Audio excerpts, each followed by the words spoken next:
Thank you, President DeGioia, for the introduction to the center and conference and highlighting the importance of the topics we're going to discuss today. And thank you, Professor Agarwal, for organizing this exciting conference. I wish I could attend all 5 days. We're delighted to welcome David Rubenstein back to Georgetown to kick off our week-long conference on the future of global finance in addressing societal challenges. I can think of no better convener than the Center for Financial Markets and Policy at the McDonough School of Business for this event, and no better guest than David Rubenstein to lend his expertise and thought leadership in the area to this discussion. At the McDonough School of Business, we provide our students with the knowledge, skills, and confidence necessary to address the world's most complex issues. And we know those issues often lie at the intersection of disciplines. We are pleased to have Georgetown faculty from across the university as part of this week's program so that we can explore these important financial issues through multiple lenses. We are also fortunate to be located in Washington, D.C., a global capital city that's home to much more than government. We're at the crossroads of policy, diplomacy, and international business. And we're a Jesuit institution. So it is core to our values that we use our expertise in business and management to make a positive difference to the world. All of these ideas are manifest in the theme of today's conference. And we hope that you, corporate leaders, policymakers, scholars, alumni, and students are able to learn from our distinguished speakers and bring new perspectives and knowledge to your work. Our keynote this afternoon is definitely no stranger to Washington, D.C., or to principal leadership, or to finding innovative solutions to complex problems. David Rubenstein is co-founder and co-executive chairman of the Carlyle Group, one of the world's largest and most successful private investment firms. Since its founding in 1987, Carlyle has grown into a firm managing over $221 billion from 31 offices around the world. A Baltimore native, David earned an undergraduate degree from Duke University before graduating from the University of Chicago Law School. He practiced law in New York before serving as chief counsel to the United States Senate Judiciary Committee's subcommittee on constitutional amendments, and then as deputy assistant to the president for domestic policy during the Carter administration. After his White House service and before co-founding Carlyle, David practiced law in Washington with what is now the Pillsbury, Winthrop, Shaw, and Pittman firm. David has a long history of service to nonprofit organizations. He's been chairman of the board of trustees of the JFK Center for Performing Arts and the Council of Foreign Relations, a fellow of the Harvard Corporation, a regent of the Smithsonian Institution, a trustee of the National Gallery of Art, the University of Chicago, Memorial Sloan Kettering Cancer Center, Johns Hopkins Medicine, the Institute for Advanced Study, the National Constitution Center, the Brookings Institution, and the World Economic Forum. Quite a list. He's been a director of the Lincoln Center for Performing Arts and the American Academy of Arts and Sciences, and president of the Economic Club of Washington. Additionally, David is the original signer of the Giving Pledge and a recipient of the Carnegie Medal of Philanthropy and the MoMA's David Rockefeller Award, among other philanthropic awards. As a leader in the area of patriotic philanthropy, David has also made transformative gifts for the restoration or repair of numerous institutions, including the Washington Monument, Monticello, Mount Vernon, Arlington House, the Iwo Jima Memorial, and so many more. He's the host of the David Rubenstein Show, peer-to-peer conversations on Bloomberg TV and PBS, and Leadership Live with David Rubenstein by Bloomberg Media, and the author of the books, The American Story, Conversations with Master Historians, and How to Lead, Wisdom from the World's Greatest CEOs, Founders, and Game Changers. David, it's an honor to have you with us today to share your thoughts on how we can do well in business while also doing well for the world. Thank you for taking the time to speak at our event. And it's now my pleasure to turn the program back over to Reena Agrawal to begin the fireside chat. Thank you. Thank you, Dean Almeida. And I just want to point out to our audience, please feel free to send in your questions as we go along using the chat feature, and I'll try to incorporate them as we go along. So, David, it's a little bit intimidating to interview someone who is the dean of interviewers, right, with everything that you've done, but I'll give it a try. I'm sure you'll do extremely well. We just heard your introduction, right? And your interests, they span so many different areas. What is the common theme? And how do these come together? How do you find the time to do these and do them so exceptionally well? Well, I don't play golf. That saves a lot of time. And, I don't have that many outside hobbies, so I am not doing painting or things like that. But everything I'm doing is something I love doing. So it's not really work for me. It's a pleasure. I've reached a point in my life where I'm fortunate that I can do what I want to do. And so I'm just doing things that I find intellectually interesting, and hopefully they give back to the country for my good fortune to have done what I've been able to do in the country. So I manage my time just like everybody else does. And I don't find it that difficult. I just really love what I'm doing. So David, Dean Almeida mentioned your most recent book, How to Lead, right? So you've been an author in addition to everything else that you're doing. How did you decide to write this book? What is the message that you want readers to get out of this book?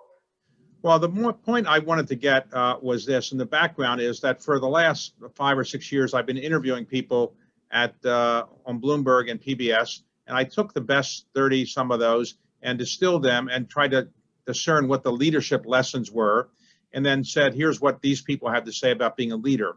Why is that important?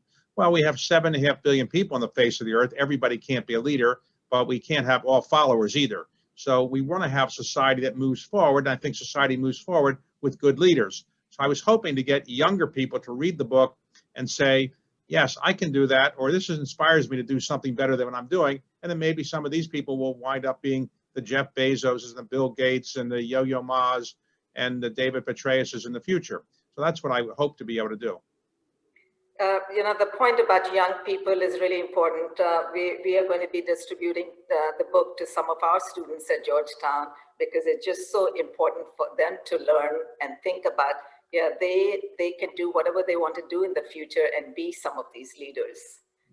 Terrific. Well, I think that life is complicated, as everybody listening knows, and you can walk through life and not really try to accomplish that much. But I think life is more enjoyable if you have a purpose, you're trying to accomplish something, and the most important thing you're trying to accomplish is help other people with their own lives.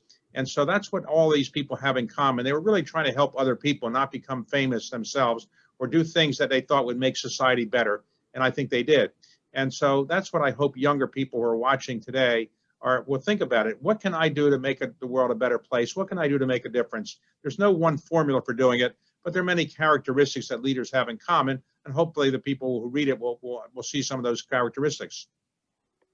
Yeah, and you've said that you really enjoy doing what you're doing. That's why you're doing it and it's not work for you.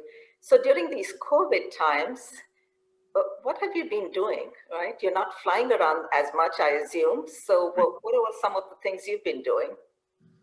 Well, COVID has changed the world for everybody, obviously. And when you think about it, the Industrial Revolution changed the way we live and work over a 100-year period or so. the advent of, let's say, the internet changed the way we live and work over maybe a 20, 25-year period of time. And then you could say smartphones have changed the way we do things maybe over a 7 or 8 year period of time. COVID has changed the way we live and work over just a 1 year period of time. So in a very, very short period of time, we have changed the way we go to work, the way we travel, the way we live, the way we exercise, the way we do things. And I suspect it's not going away anytime soon, because many people say, why do I need to travel around the world so much? Many people say, I actually like working out of my home. Now, I suspect some people want to go back to work eventually and go back to their offices, but I don't think people are going to go back the way they did before, travel the way they did. And so life has really changed. In my own case, I've been in my house for most of the time. I barely left, and I just do some Zoom meetings or interviews or speeches, and I've actually gotten things done because I don't have to travel as much. I used to travel 240 days a year, and while I wasn't, I thought inefficient to do that because I was getting to meet people. In hindsight, I probably could have saved a lot of time by doing things that now seem commonplace, which is to do a Zoom call. So, for example, I used to travel to Abu Dhabi for an hour meeting, or I would go to Singapore for a 1 hour meeting and then sometimes come back. So I might schedule some other meetings in those periods of time, but the main meeting I was going might be a 1 hour meeting. And now I don't really need to do that because I can have Zoom calls with these people, so I'm saving time. But it clearly has made all of us think about what life means. And because COVID's real message to people is not only that we weren't really prepared for a pandemic, and it wasn't only that we're going to change the way we live and work, but it is how fragile life is. I am a person who always saw myself as a aging baby boomer. I'm 71 years old. I used to think that was old. When I was in the White House, Ronald Reagan was running against us in 1980. He was 69. I said, how can anybody that old get up out of bed in the morning? I was then 31. Now 71 seems like a teenager. In fact, I'm so young, I'm not even qualified to run for president. I would have been too young to run for president of the United States, being only 71. But to be very serious, when you're 71 years old and COVID hits, you can have a very serious problem. And so all of us who have my age or older or around my age probably have worried about their own mortality during this period of time. Because if you get unfortunate and you get COVID, and some members of my family, fortunately they're younger than me, have gotten it, it can be the end of your life. And so I've tried very hard to be not doing things that's socially inappropriate, and tried very hard to stay at home, and hopefully this will pass. Hopefully the vaccine will come along, and hopefully we can get back to our normal lives. But it has made me think about what I want to do with the rest of my life and how fragile life really can be. Yeah. So let me turn to the economy and finance a little bit. And you've talked about COVID. There's serious concern out there that COVID and even financial market performance, they've really ended up, and this will be a problem in the longer run and the short run, they've widened the racial and income inequality issues.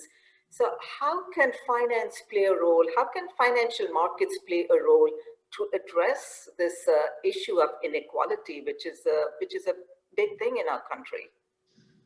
The income inequality level in our country before COVID was as bad as anything since 1929. And it's gotten much, much worse. It's been exacerbated. And it's created what I've called a COVID cliff, which is you fall into the cliff because you don't have a job that now is any longer relevant. You don't have a job that gives you health insurance. You don't have a job that enables you to have health care at home or even child care at home, and you have to keep your children home from school in some cases. It has enabled people to realize how fragile their existence is. So many people are living paycheck to paycheck. Last night on the evening news, there were pictures of long lines of cars in Dallas, a wealthy city, relatively speaking, waiting to get food because these people don't have food anymore longer in Dallas. And Dallas is just representative of so many other cities in the United States. So it's a big problem. And this is the problem. We're going to get a vaccine. It's not going to come around overnight. We saw some good news today, and probably by the end of this year, the end of next year, we will probably have everybody more or less vaccinated, though it's not that easy to get it distributed. Not easy to convince everybody to take the vaccine, but essentially by the third or fourth quarter, we should have a fairly robust vaccination program underway. And I think the worst of this will be behind us. However, for those people that lost their jobs, they're not getting those jobs back so easily. For those people that don't have health insurance, they're not going to get health insurance all of a sudden. So the crater is going to be bigger and bigger. And I think the ability of people to get out of that crater is going to be harder and harder. And so the financial markets, they are doing reasonably well. And I think all corporations have to say, what is my social responsibility to help the community I live in, to help the country I live in, deal with the problems of the people who are now out of work. The unemployment rate is said to be 8%, but that's very, very misleading because we only count people who are looking for jobs in the last month. So people who've given up looking for jobs, if they were counted, I suspect the unemployment rate's closer to 15% or so.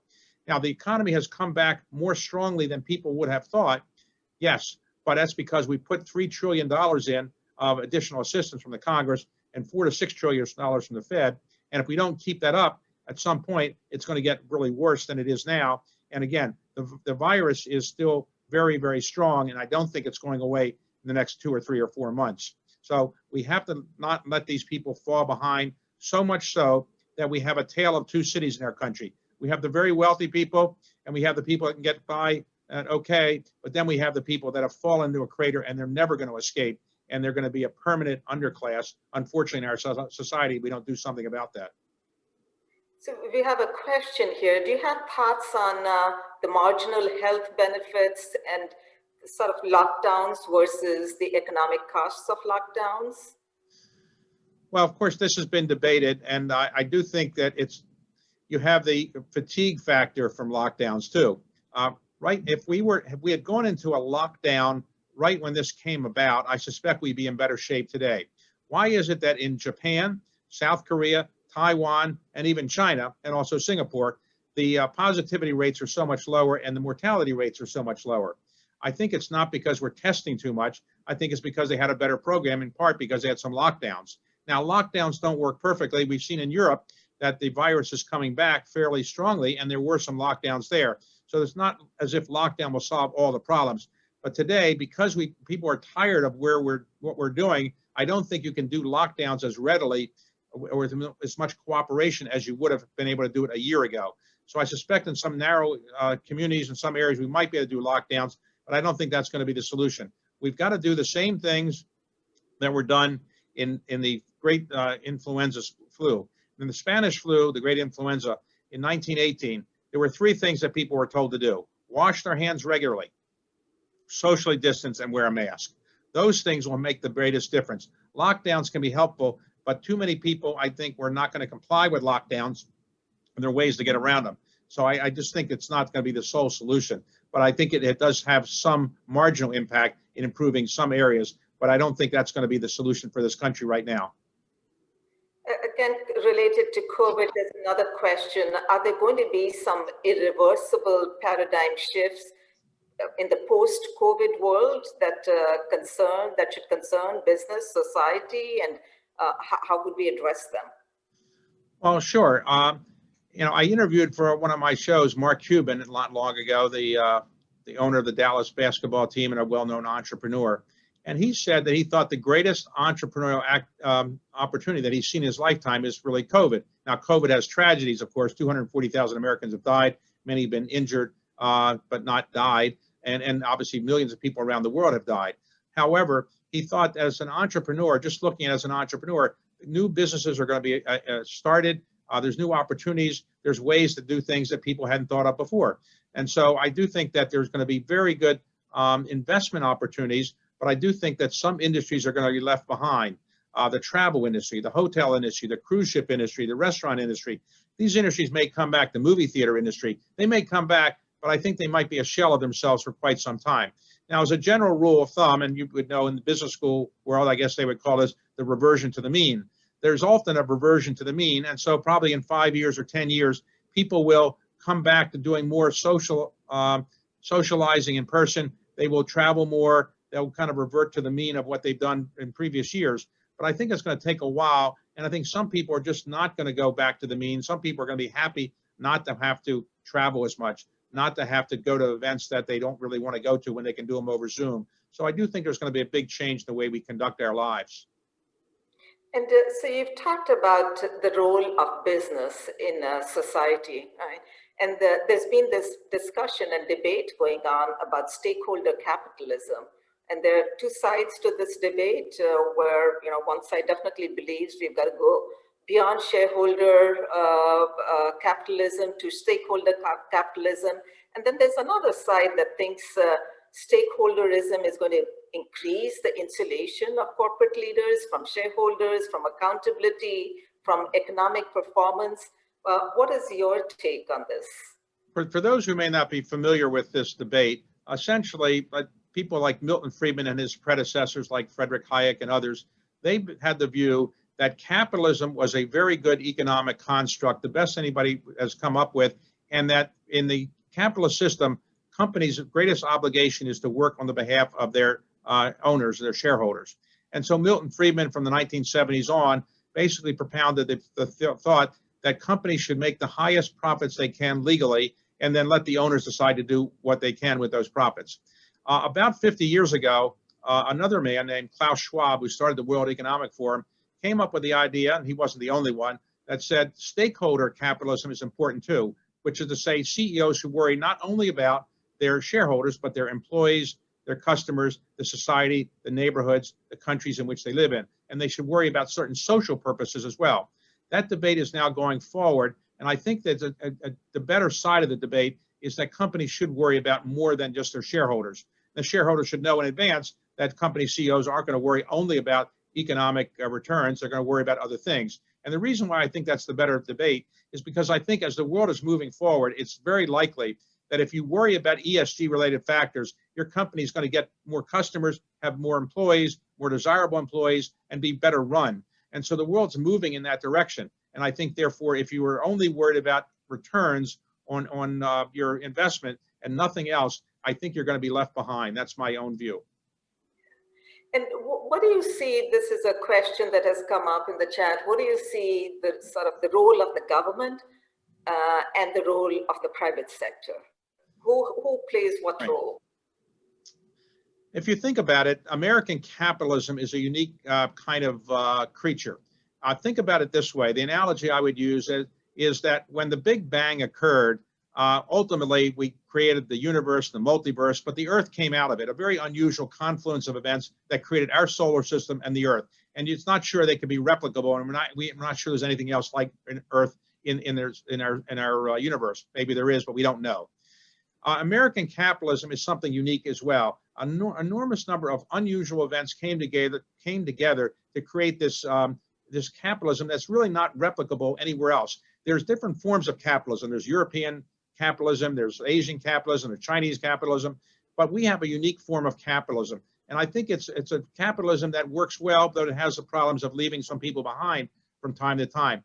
But I do think the American form of capitalism works reasonably well, but it has to be improved, and it cannot afford to only worry about the winners. It has to make sure that the losers aren't left behind. The great thing about American capitalism, it does create a lot of wealth. It incents entrepreneurs to create great companies. But in the end, some people will be left behind. And so you have to create a social network that's a social safety network that enables the people who are left behind to be able to get educated and to catch up to some extent. I do think that other forms of capitalism have their virtues as well. European capitalism probably has a greater social net than we do in the United States, but obviously they don't have the entrepreneurs and the economic dynamism that we have in the United States. So it's a trade-off. I would not trade what we have, though, for other kinds of forms of capitalism. So one of the issues that you've brought up, and we'll be talking a lot about this week, is ESG, right? So how do you expect, what kind of changes do you expect with ESG in the future in your industry, in private equity specifically, but more broadly in terms of businesses, institutional investors? How are they addressing ESG, and what will change in the future? Well, it used to be, let me just take my own industry as an example. It used to be in private equity, you invested dollars and you tried to get the highest rate of return you could legally get. You didn't worry about diversity. You didn't worry about inclusion. You didn't worry about environmental factors. You didn't worry about good governance and other kinds of things. You had no interest other than the highest rate of return. And the result was some very high rates of return, but also some failures in terms of things that didn't work out as far as society is concerned. Today, I think there's a general view that ESG factors should be taken into account. But the main thing that's changed over the last, I'd say, 5 years or so, and probably will change even more over the next 5 years, is that a concern about ESG is not seen any longer as a willingness to take a lower rate of return.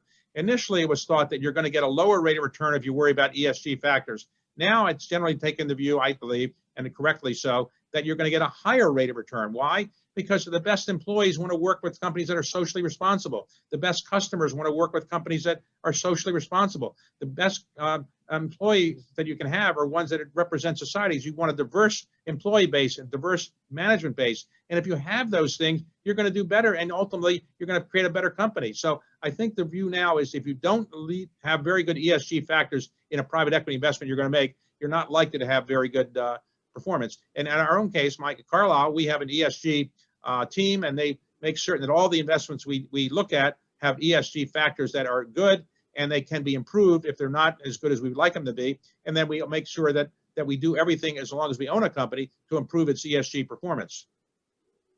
Great.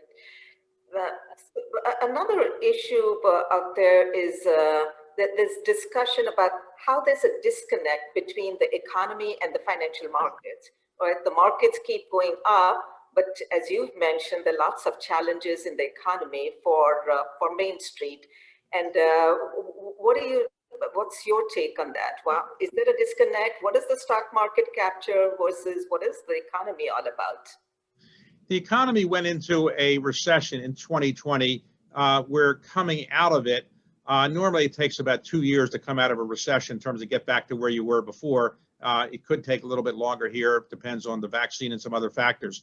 But the economy was very, very hard hit, maybe more hard hit in the second quarter than anything we've seen since the Great Depression. However, the U.S. government said we're going to step in, and they put a staggering amount of money, $3 trillion in, and the Fed put in about $4 to $6 trillion of loans or loan availability. The result was the economy didn't go down quite as much as we thought, and it's coming back a little quicker than we thought. However, we should recognize that while that is good and the economy is recovering, the stock market seemed to boom in many cases. So how can it be the case that with the economy being relatively sick, the stock market was booming? In fact, in many cases, companies did so much better than anybody ever thought. Well, the answer is the companies that did very well are the tech companies. So if you were in the restaurant business, you're in the hotel business, you're the airline business, the cruise ship business, you didn't do so well. So your people get misled when they look at market indices, because on the market indices, they tend to reflect the values of Microsoft, Apple, Amazon, Google. These companies, or Alphabet, these companies have disproportionate influence in these market indices because they have such a large market value. So when they double in value, as let's say Amazon did during this period of time, or essentially did, you see a disproportionate impact on the market going up, when in fact, if you were to take out the technology leaders, the market has really much reflected the economy. It's down if you were to take out the technology leaders. So the market is a good forward indicator, but the market indices now just reflect unduly the size of these large technology companies, and they're going forward at great rates. They don't really reflect the restaurant companies, the taxi cab companies, and other things that have been really hard hit. Yeah. So,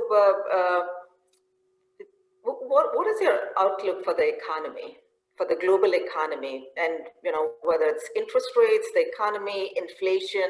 Where do you see opportunities? Where do you see challenges? Well, the global economy, let's divide it into different parts. The U.S. economy today is coming back as soon as the vaccine is really distributed and is actually being used by people. A lot of people don't want to take the vaccine, but if the people take it and actually is fully distributed in a reasonable way by the end of the year, I think next year should be 2022 should be a reasonably good year, and probably will be in pretty good shape by 2022, assuming no new virus comes along, and that's a risk as always. But I think the U.S. economy is in better shape than the European economy. I think Europe doesn't quite have the ability we do to kind of financially buttress its economy the way we do. Now, the area that's coming back and is really leading the global economy right now is Asia. China has come back quite strong. Taiwan is doing quite well. Korea is doing well. Japan's doing well. Singapore is doing well. And I think India is doing, it's had some challenges, but I think India is not, it's not as bad shape as some people might have thought it would be. So I think the Asian economy is doing well. And as the new trade agreement that was announced over the weekend, where the largest trading economies in Asia, not counting India, are now coming together in a kind of trade agreement, I think that's really going to propel them even further. forward. So I think Asia is in reasonable shape. I think the United States is okay, but we got to get the vaccine done. Europe may lag behind a bit, but I think the biggest problem is the emerging markets of sub-Saharan Africa and Latin America and some parts of Southeast Asia, because these economies have severe levels of poverty. They don't have the healthcare systems that we have in the United States. They're probably not going to get the vaccines as quickly as they should get them. And I do think they're going to lag behind and creating a big problem for the world, because the global economy is going to be going forward. I think some of the emerging markets are going to be lagging very much so behind. I want to go back to COVID. There's a question here, and Kurt is asking, I'd love to hear your thoughts on COVID and the effects on company culture and how to sustain and grow that culture while working remotely. Every company has its own culture, just like every country has its own culture. And those cultures are given to people when you work in a setting. So when you work in a company, you pick up signs on how to conduct yourself, how to move forward, how to do things well. You get those signs in life you get cultural signs from your classmates, from your friends, from your parents. These are passed down over periods of time. You get these same kind of signals from people that you work with. But if you're not working with them in person, you're not having lunch with them, you're not having dinner with them, you're not having a drink with them, you don't see them at the water cooler, you're not having a coffee break with them, you don't pick up the signs in quite the same way.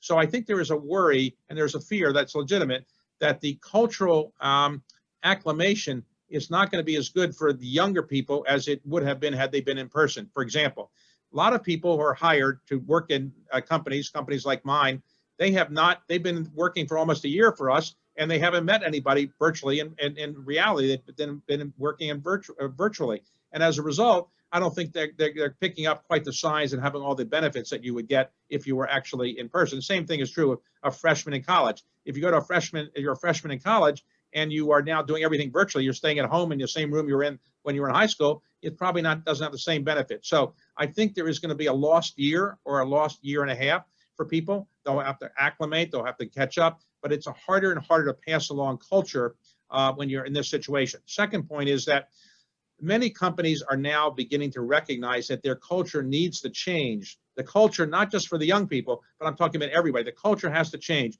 You can't say, I want you to work in the office 80 hours a week. You can't say to people, you need to be here at all hours. Or you can't say to people, travel around the world for a meeting.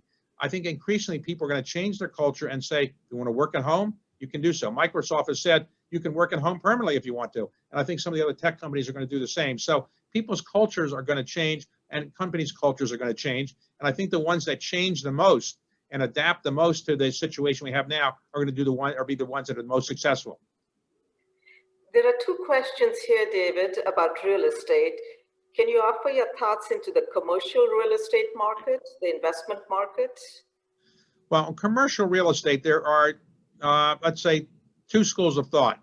One school of thought is that commercial real estate is not going to do as well as it did before because not as many people are going to come and use their offices. And so employers are going to downsize.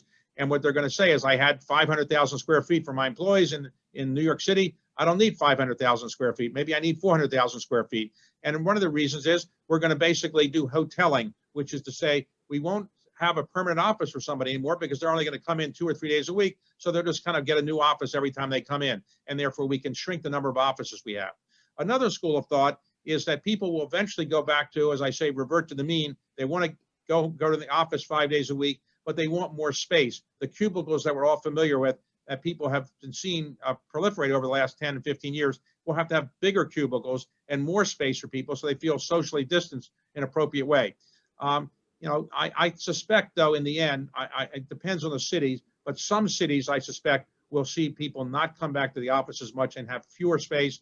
And some cities, I suspect, some city people will come back and want a bit more office space. It just depends. I think law firms, for example, in Washington, D.C., which we're all familiar with, law firms downsized quite a while ago, which is to say law firms used to have an assistant or secretary for every lawyer practically. Now they're not doing that. They don't have law libraries so much anymore. So they've been downsizing. A new phenomenon, I'm told, that law firms are saying all people have the same size office. Partners, associates, everybody. If you have an office, same size. So that's another downsize. So I do think that people will like to go back to work in an office, but I suspect that office use will go down a bit. On the other hand, our population is growing, and as the population grows, we'll probably, eventually have more space being used in commercial office buildings in 5 or 10 years than today, but it'd probably be with, in a different way, different setting, different configuration. The other real estate related question is, what role do you see ESG playing in the real estate industry? Well, today, people want to be in buildings that are seen as environmentally friendly. So if you're a developer and you say, look, I can build a building more cheaply and I can give you cheaper rents, it may not be environmentally as safe, or it might not be certified as environmentally as good as somebody else's building, but you'll have cheaper rents. I don't think that's going to work as much as it did years ago. Employees want to work in places that are seen as environmentally safe. They want to work at places that are they're not going to be worrying about their health. And in the end, everything is down to your health. You only have one life. And so people are not going to take risks. So I do think that the commercial real estate business is going to have to recognize that having buildings that are environmentally safe and that comply with various ESG codes is the way to go if you're going to kind of get the rents that you feel you need to get to make it a profitable business for you. There are a couple of questions here related to fintech and even cryptocurrencies. Well, where do you come out on different aspects of fintech? That covers a lot of ground. There are many different parts of fintech, but one of the questions is specifically about cryptocurrencies. Well, when fintech first came along, I didn't quite recognize how it was going to change the world, but it is. And now I am making investments. My firm, Carlyle, is, and personally, I'm making some investments as well through a family office. I do think that fintech is changing the world. Just think about this. When PayPal came along, I didn't really recognize right away how important it was. I sat next to at a dinner one time, the man who invented the Square, who also invented Twitter, Jim Dorsey. And he was showing me his little device that's called Square. And I asked him about the valuation. He told me it was, I don't know, a couple $100 million. I thought it was too high. Now, of course, it's worth a staggering amount of money. So I didn't recognize how fintech was going to change the world and how it's going to keep changing the world. So I was probably late to that game. Now Carlyle is actively invested in it. In terms of Bitcoin and related cryptocurrencies, I would say that I didn't understand Bitcoin in the beginning. I don't own any Bitcoin. I'm not sure I really understand it, but I have seen a lot of opportunities recently that have come to me in things relating to cryptocurrencies and things relating to the way we're going to digitize money and things relating to things that use technologies that Bitcoin took advantage of. So I do think that it's going to be a growth area, because eventually, maybe not in my lifetime, but we'll probably have, all money will probably be digital, and it'll probably be one universal currency at some point, just to make life easier. And with fintech related technologies, I think that's going to be possible. Are there other areas where Carlyle is seeing opportunities from a private equity point of view, buying firms during this pandemic or making investments? Is there a shift in anything that Carlyle is doing? Well, I don't want to say anything other than what's been publicly announced, but we have announced a number of things already in the healthcare area. We've made a lot of investments in that area. And so I suspect healthcare will continue to be an important area. Telemedicine and things like that has been an area of some growth. We do think that the areas relating to fintech will also be attractive, but I wouldn't want to eliminate manufacturing either, because there's going to be a renaissance in manufacturing, made more efficient and so forth. But I do think that that's a good area as well. I also believe that outside the United States, China will continue to be a very attractive place to invest, with a large population, very entrepreneurial society. I do think India is an extremely attractive place to invest as well. More challenges perhaps in investing and finding good deals there than maybe in China in some areas, but the other ways we found some very good investments there. I'm very happy there. So I do think that Americans should look at investing outside the United States, because I think the growth opportunities are going to be pretty attractive there as well. As a general rule of thumb, I would say that COVID has changed the way that buyout people do deals to some extent. We are not paying lower prices. but we are doing things differently. It used to be the case you had to do everything in person, your due diligence. Now, while we will not invest in a company without meeting the management teams, the amount of the in-person kind of things you can do is just less. And I think that the need to travel is less, and therefore you can do your due diligence in shorter periods of time. And interestingly, the private equity world has not been as adversely affected as one might expect by this, because funds are getting raised at record levels, deals are getting done at, if not record levels, close to them, exits are occurring, and investors really still think that private equity is going to get a good rate of return for its investors. So private equity world has done reasonably well. Obviously, if you invest in hotel companies, you invest in cruise ship lines, you've got some challenges, but on the whole, I think the private equity world's done pretty well. Great. So a broad question here is, any thoughts on how to live a fulfilling, wholesome, and helpful life besides pursuing what one loves and working to help others? Well, my view is that you're only on Earth for a relatively short period of time. If you're fortunate, you probably have a life expectancy today, maybe of 80, 85, 90, something like that. And with enough medicines, maybe you can make it a little bit longer. But in that short period of time, you should do what Thomas Jefferson said: pursue happiness, though not in a way that offends other people, but find something that makes you happy. Because life is something that is designed to make people happy, and happiness comes about when you help other people. So find something that you can do that is intellectually interesting, that you feel you're proud to do, that your parents are proud for you to do it, you're proud of it, your children are proud of it, your partners are proud of you doing it, and it's something that you want to do because you think you're making a contribution to society. And if you make a fair amount of money out of doing that, try to give that money back to society so you can contribute to humanity. That's what progress is all about, making the world a better place. And so I think you should experiment, find what makes you interesting, what is interesting to you and is enjoyable to you. Nobody's ever won a Nobel Prize hating what they do. You have to love it. And if it means working a little bit longer hours, do it. Make sure you have some balance in your life, but also try to give back to society. Many people who are very rich and have nothing else in their life but the amount of their bank account, they're not happy people. They're tortured souls. The people that have other things in their life, they tend to be much happier. And I would like to remind people, happier people live longer than grumpy people. So find something that makes you happy and makes you feel that you're doing something useful, and you'll probably live a longer life and a happier life and a more meaningful life. So David, I hope you don't mind, but I want to invite a special guest before I ask my last set of questions. Let's see if Anna can do the magic and get our special guest to be here. Here she is. Let's get Ali's video up. Ali, great to see you. So Ali Rubenstein has joined us on this virtual stage. And folks, Ali is David's daughter. She's the co-founder of Manna Tree, a private equity firm that focuses on what we've been talking, ESG, but she's added H to it. It's ESG plus H. And for full disclosure, I serve as an advisor to Manna Tree.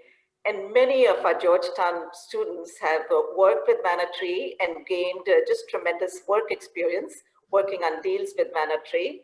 So Ali, it's great to have you here. And so my question, David, is we have many students in the audience. We have many young people in the audience. So what advice do you give Ali and your other children? And what advice do you give to Georgetown students who are here today? Well, Ellie has decided to pursue what I've called the highest calling of mankind, which is private equity. But she's done it in a certain way, which is to say she wants to do it in a way that is doing ESG and H, which is health. And so she's found her passion. Now, let me explain. I think that you can only be successful in life and enjoy life if you find something you're passionate about. Experiment. Ellie experimented with other things as well. She found something she's passionate about. So my advice to young people is don't live your parents' life. Don't do only what your parents want. You have to do something that you want and that makes you happy and that makes you fulfilled. And I think that may take a while to find it, experiment, try many other things. But the advice I give to people is work hard, master a skill, focus on something, learn how to communicate with people, learn how to share the credit, learn how to be able to do something that is meaningful with your life, and ultimately give back to society and do this with integrity and also with humility. I've interviewed many great leaders. Some of them were maybe a little arrogant, but the ones I most respect have humility. And so Ellie has, followed my, career a bit, and she's in private equity, but she's doing it much better than I am because I wasn't focused on ESG at the beginning. She is, and she's made her whole firm focus on it. And her investors are actually investing with her because of her focus on ESG. And she's coming to us today from Anchorage, her home in Anchorage, Alaska. Is that right, Ellie?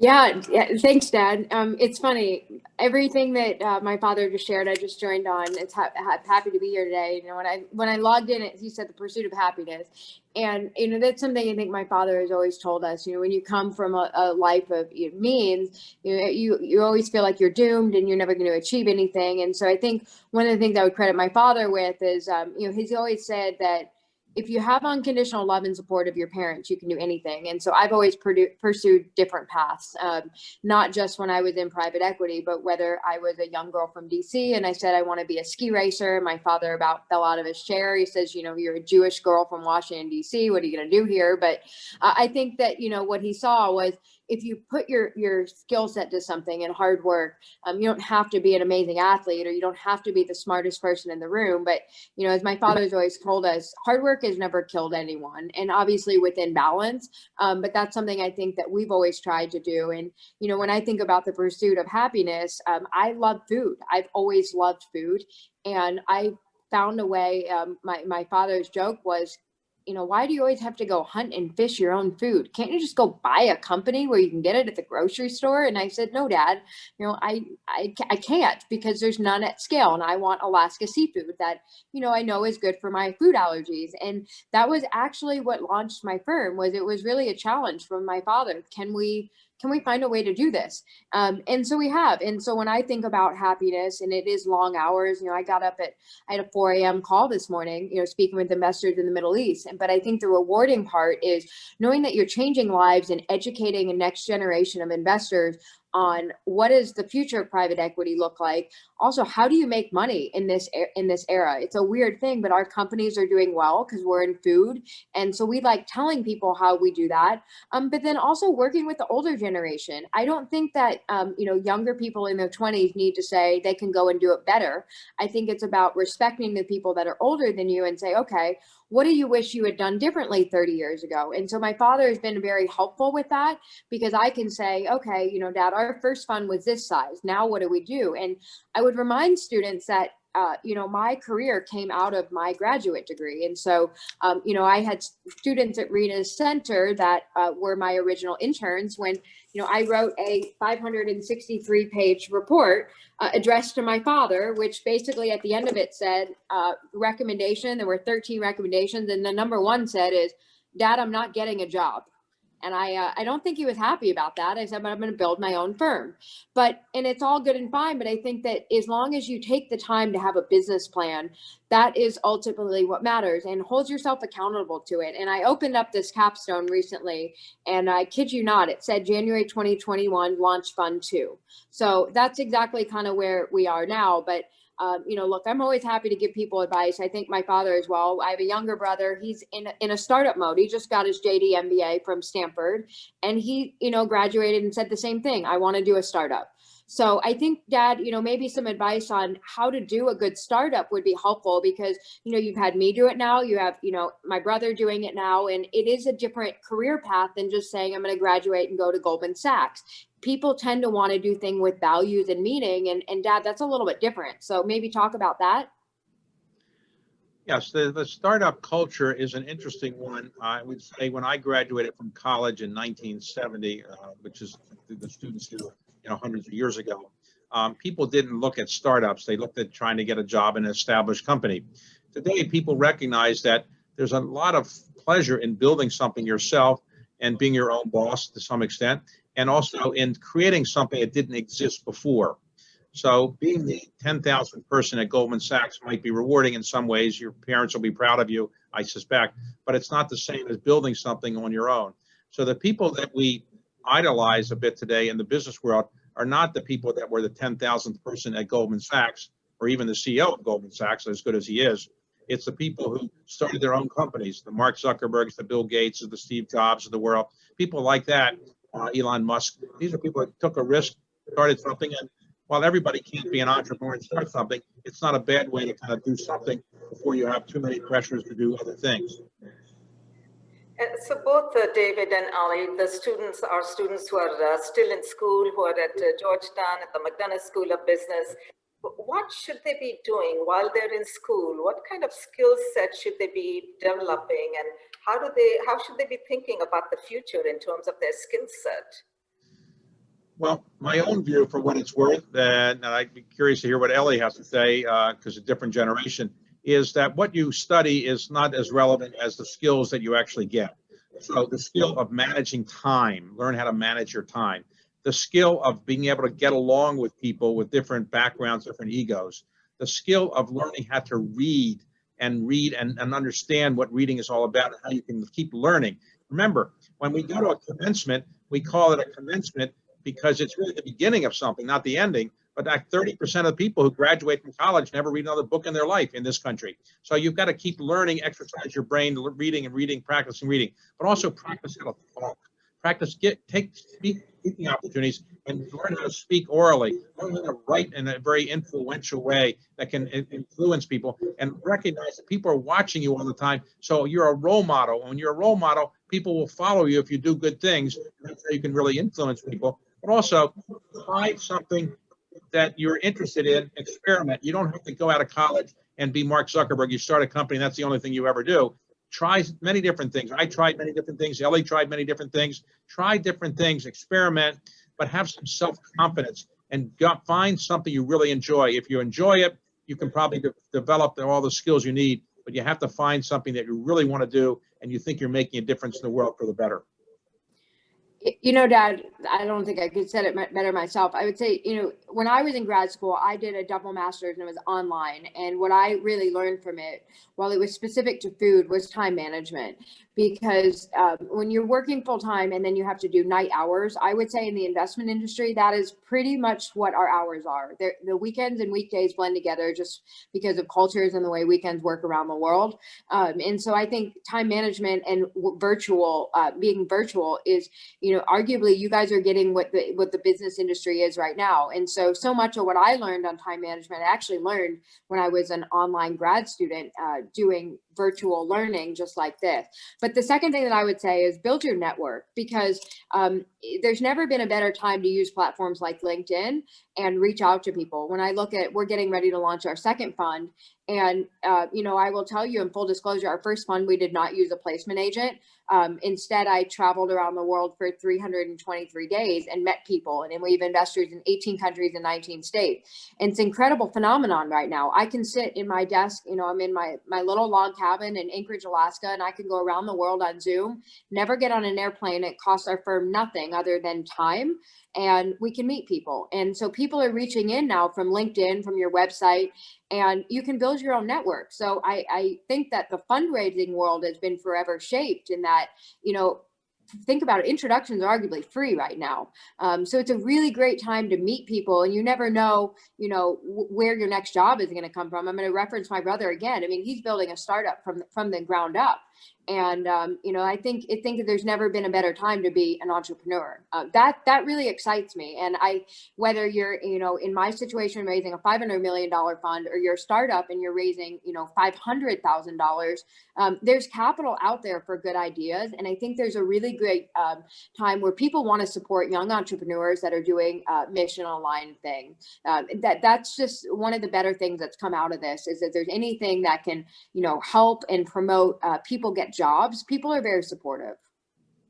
Great, Ali. It's wonderful for our students and the young people in the audience to hear, not only from David, but also from you. They can really connect and associate with you. So that is terrific. David, any last thoughts about anything? The main thing I would say to students is that finance is an interesting way to make a living. It has intellectual creativity to it. It's an area where, obviously, if you're good at it, you can make a fair amount of money. But your obsession with making money should not be what you're focused on. money comes to people who learn a skill and provide a service or a product that's good. When you provide a good skill or service and you master the arts of talking and reading and writing and getting along with people, the money will follow. So don't try to just go into business because you want to make money. That should be a byproduct. You should go into business because you want to do something useful by having a good product or service, and ultimately money will come if that's the business you're in. But again, I think everybody should try to find something that they're passionate about. It may take a while, but you find it. My daughter's found something that she's passionate about, which is healthy related food, and she's obviously very successful in it right now. I found a passion when I built Carlyle in something I was doing, and that's what you all should do. So I congratulate you all on going to school at Georgetown. It's a great school, a great president, great business school, and I want to thank you, Rena, for everything you've done, Ellie, and for me, and helping us in various projects. And you know, I look forward to doing this again sometimes. Rita, I'd love to add to that really fast. You know, I think one thing that my father mentioned, I think gets overlooked. And if you look at my dad's, even his career trajectory, he's CEO. But I think, you know, what gets missed on this is that my dad's skill sets are not, you know, finance, and honestly, nor are mine. And I think that what people should be looking at is how do you build partnerships? Because, you know, when you look at the Mark Zuckerbergs of the world, nobody gets to be multi-billion-dollar enterprises by themselves. They really work well with others. And so think about what you can do and how you make yourself indefensible in an organization. Oddly, in our team of 10, I'm really the only one who studied food. And I'm not really the one that actually day-to-day grows the companies, goes on the boards, or does the finance or modeling for the investments. I am in charge of fundraising and investors and vision and strategy. And that's a similar role that my father played at Carlyle. He really, you know, built the global strategy of how do you reinvent buyout and leverage buyouts and having multiple funds at once and doing the fundraising. And so just don't be hard on yourself. If there's an industry you want to be in, you know, make it worthwhile. I wanted to invest in companies, but I found great partners that helped me to do it. And then lastly, I want to reiterate on the point my father said. You know, I spent 10 years, I would say, getting to this point, but most of it where I found my passion was really by volunteering or being in the outdoors. And I'm an avid hunter and fisherman, and I do source all my own food. I, you know, packed 18 cooler bags to mail out to friends and family and investors last night of food I've sourced, whether that was, you know, my moose or my bison I went and got, you know, salmon, halibut, shrimp. And that's what keeps my love of food, is doing that. No different than also volunteering. And in many ways, I think I've done probably more on the philanthropy side than the investing side. But philanthropy, whether you're giving back to an education, a university, doing things like this, all you really have in life is your time. And so think about it. If there's a void in your life, where can you go volunteer in something that you like? Because it's more likely that if you enjoy it, you're going to steer towards that in a career path. And so now there are ways to make money in areas, you know, that are more maybe on the nonprofit side, but don't rule it out. And, you know, this is a great time the next year you have to do anything, absolutely anything. And my closing advice to you all is really don't listen to what your parents' advice are. I love my father and I love my father dearly, but I think he would tell you that I have always done things when I find my own path. And that's, you know, why I'm sitting in Alaska today. And I think what matters more is spend time with your family so they understand your decision-making for what makes you happy. And then they will support you 150%. So, you know, don't forget about your family during this time. We're all separated. You know, I'm 3,000 miles away from my dad, but, you know, we still talk daily, and, you know, he's still my biggest fan. So that's what I would encourage you guys to do right now is, you know, come up with a creative idea, do something different. You won't regret it. You're going to regret it more if you don't take the risk, because then you're not going to be living a life of happiness. So that's what I would say to you all. Great. David, thank you so much. Really appreciate having you here today. And Ali, it's terrific to see you, and really appreciate all the support that the center and the business school get from all of you. Thank you very much. Good day. Thank you. Thank you. Thanks a lot. Thank you to everyone. We'll see you tomorrow. We have a great program for tomorrow, so please sign in tomorrow. Take care.